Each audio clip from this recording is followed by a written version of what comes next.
Matthew chapter 5, verses 43 through 44 says, "You have heard it was said, love your neighbor and hate your enemy. But I tell you, love your enemies and pray for those who persecute you." This is one of the hardest commands Jesus gives. Everything inside of us desires justice when we're wronged. It's why we love superhero movies. The bad guy always loses. But Jesus flips this mindset upside down.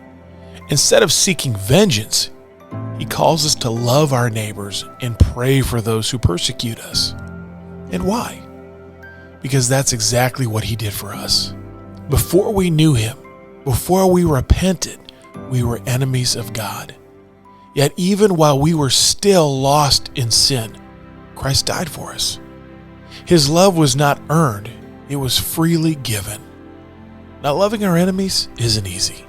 It takes humility, obedience, and the power of the Holy Spirit to soften our hearts and to set aside our need for vengeance.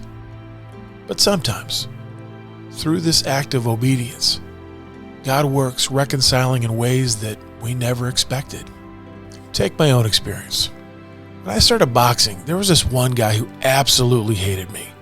Every time we stepped into the ring, it was a battle. But through that struggle, something changed. We gained mutual respect for one another. We found common ground. And now, he's one of my closest friends. That's the power of loving your enemies. It's the heart of God in action. It's not about ignoring wrongdoing, but it's about choosing grace over bitterness and letting God transform what feels impossible. So today, who is that enemy in your life?